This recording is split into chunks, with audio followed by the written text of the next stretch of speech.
Hello everyone, I am Dr. Velamani PS, Professor, Department of Computer Science, University of Science and Technology, Meghalaya. In this video, we are going to see the overview of TCP/IP reference model. In our previous video, we have seen till up to TCP/IP model. In this video, the domain name, email, and URL we can see to it. Domain name. So what is domain name? So in the internet, while using the internet and all, in the URL, Uniform Resource Locator, we used to type the like HTTPS colon slash slash www dot maybe some name.com or dot in like that we used to type. So what is the domain name? The domain name is nothing but it's a friendly naming system for giving addresses to web servers and web pages. The domain name system gives every server a memorable and easy to spell address. Simultaneously, the domain names hide all really technical IP address which most viewers not are not interested in. So we can see here HTTPS colon slash slash www dot mydomain.com. So what exactly this is, we'll see this. So this HTTPS hypertext transfer protocol secure version, that is protocol, then slash slash, this is subdomain, that is World Wide Web, then the exact domain name, then exact domain name, it may be any name which is related to the our specific requirement domain name. Then the top level domain, we'll see to it the top level domain, what exactly this is, .com or maybe .in or whatever it is, we'll see to it step by step. And both this domain name and top level domain, which is said to be root domain of a particular URL. An URL, Uniform Resource Locator, will consist of at the max of 256 characters. It may consist and it may be considered in the URL in continuation to this HTTPS. Then the levels of domain, that is www.mydomain.com. So the top level domain, that such as com, net, org, country names, or the highest level of domain. So .com, .net, .org, then .in, some .pk, like that we can give the we can, that will be there in the country name. These are all the highest level of domain names of the internet. Every domain name ends with their top level domain label. Below the top, we can have the second level domains, that is SLD. There are the names directly to the top of the .com, .net. Like this, domain name mydomain.com. That is our second level domain. Next or third level, which are written immediately after the second level, there are there can be fourth and fifth level and so on, which virtually no limitation on this. We'll see that also. So the top level, second level, third level. Then in such cases, if you are taking www.ustm.ac.in, IN, that is the top level, then AAC, that is second level, then USTM, that is the third level, then www is the fourth level.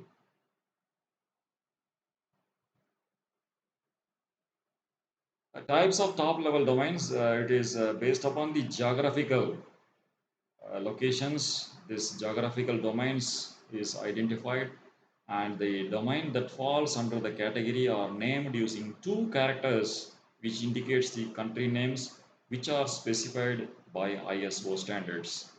.in, .pk, .us, .uk, India, Pakistan, United States, United Kingdom, like this, etc. Then some of the non-geographical domain which can be defined in three characters that indicates the functionality of the organization. So commercial, education, organization, government. So in such a manner, these domains can be defined. Then the domain name system. What is domain name system? The domain name system is a record of domain names and IP addresses that allows browser to find right IP address that corresponds to a host name URL entered into it. So URL entry. So when we try to access a website, we generally type the name of the domains like cdnetwork.com or wired.com or mytime.com into the web browser. Web browser, however, needs to know the exact IP address to load the content for the website. Domains is what translates the domain names to the IP address so that the resource can be loaded from the website server. So, for example, www.amazon.com to machine readable IP, for example, 192.0.2.44. So, the human readable domain names to machine readable domain name. So the DNS major task is it translates the human readable domain name to machine readable IP. So the last point is the very important point about the DNS. So the DNS, the domain name server, then the USTM, once we are typing in our browser ustm.ac.in, then it requests the nearest DNS server. You try to find out the nearest server and accordingly it will identify the server and it try to access the information and we can get the display of ustm.ac.in. The content will be displayed here. So get me the address IP for www.ustm.ac.in. The record for the domain is not in my cache. I will forward the query to another server. Then my domain points to the IP. Maybe for example, this particular address equivalent to the number, IP address number that will be like this. If it is available, then it says thanks for the response. Let me cache that as well if I get more requests for the same domain. Thanks for the IP address. Let me establish a connection to the server now. Then the diagram. In the diagram, we can see how the response and all we are getting from this particular server. And in case if it is not there, and we will get this in our web browser. DNS caching. So DNS caching is the process of storing DNS data on the DNS records, which is closer to a requesting client to be able to resolve the DNS queries earlier. So the cache memory, it will store the queries, intermediate queries, and it will answer the queries quickly.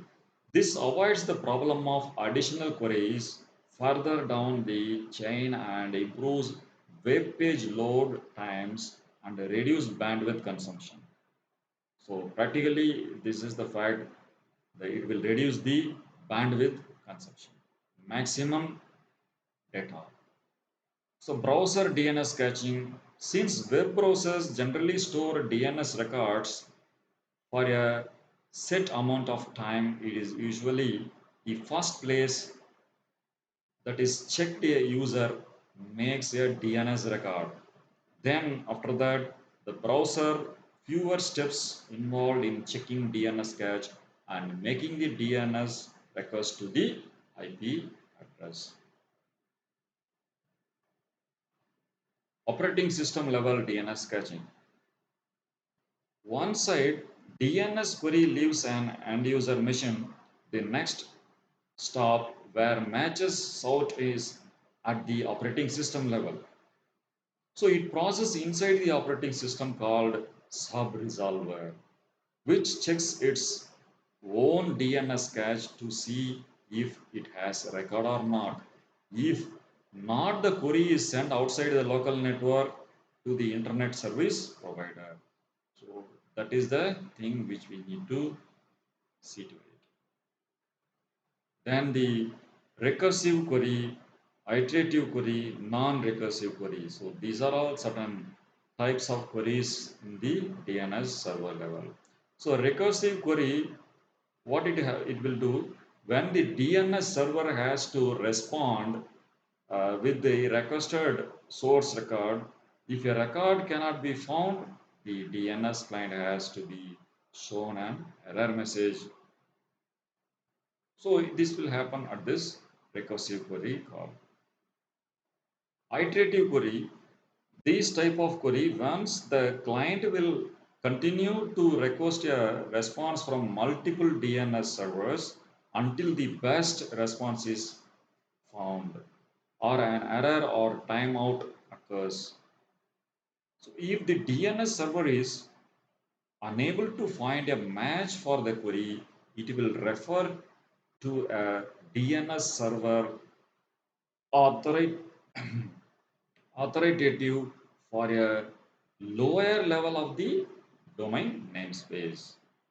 So this referral address is then queries by the DNS client and this process continues with them with an additional DNS server. So finally, non-recursive query. These are all the queries resolved by the DNS resolver when the requested resource is available. So if the resource is available, the query will be solved. Either due to the server being authoritative or because the resources already stored in the cache. So the resources is already stored in the cache. So that's why the query is immediately resolved. Email. So it is commonly we know this. We used to send email, and everybody we are using this email concept, and we are sending our texts or some of the major informations, composing the email and sending the email, and many things we used to do by using our ID, email ID. So it is considered as a one-way transaction. So from the sender side, he may expect a response, but this is not a mandatory one. So it is neither feasible nor logical for the receiver to run a server program and wait until someone sends an email to him. So it is not feasible. So email is one of the most popular internet services in the maximum type of communications. User agent, the first component of the email system is the user agent. So what are the services provided by the user agent? If we'll see to it means the process of sending and receiving a message, it will be taken care by the user agent.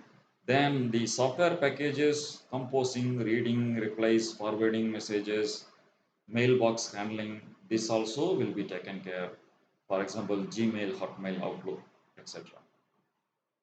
The figure shows the services of a typical user agent. Let's see. User agent. So the composing message, reading message, replying to message, forwarding message, handling mailbox. So this is a simple diagram which we can understand about the user agent activities. So the composing message is nothing but we are just creating a message, and we are sending out. Most user agents provide a template on the screen to be filled by the user. Reading message, this is the second duty of the user agent, is to read the incoming messages. When a user invokes a agent, it first checks the mail in the incoming mailbox. Most user agents show a one-line summary of each receivable email. So each email contains the following field. So maximum things we know that we are regularly seeing these things. A number field will be there, then a flag field will be there, then the size of the message, then the sender information, then the optional subject field. So that will be there in our boxes. Replying messages, then after reading a message, a user can use the user agent to reply a message. The reply message may contain the original message and the new message. So if you press the reply button and you can type something, and both the messages also will be there in that box. Forwarding message also one of the aspect, it is defined sending the message to the third party. User agent allows the receiver to forward the message with or without extra commands to a third party. Handling messages, how to handle this? A user normally creates two mailboxes, inbox and an outbox. The inbox keeps all received email until they are deleted by the user. The outbox keeps all the sent email until the user deleted them. So this is the way normally we are used to handle the messages in such a fashion. Now the URL, Uniform Resource Locator. So an URL is a specific type of uniform resource identifier that provides a way to identify and locate resources on the internet. So if you see that it serves as an address of a resource such as web page, image, document or any other file. So identification and location. So once we type the URL, the unique identifiers and addresses for resources on the internet such as web pages, files, documents, they help locating the accessing the specific content. Structure of URL, several components including protocol, HTTP, HTTPS, domain name, and it's as usual normally as we have seen that www.https colon slash slash www dot my domain sorry myname.com, like that the structure will be there. Web browsing, the URL entry, once we enter the URL in the web browser address bar, to initiate a request to the server hosting the resource. The server responds by sending the requested content back to the browser for displaying the further processing. So once you type the URL, and the URL will search the content in the server, and you will get the response from the server. The in your client side you will get the display. Protocols, what are all the protocols? There are several protocols, the HTTP protocol, then HTTP secure protocol for transferring web pages, while HTTPS encrypts the communication between the browser and server, ensuring the data security. URL shortening, so URL shortening services allow user to create shorter, more manageable URLs. So these services assign a unique alias to a long URL, making it easier to share or remember. When accessed, the short URL redirects to the original longer URL. So this is again the concept which we can work with. Thank you very much. So in this slide, we have studied some of the concept which is related to domain names, than email and certain areas. Thank you very much. Thank you once again.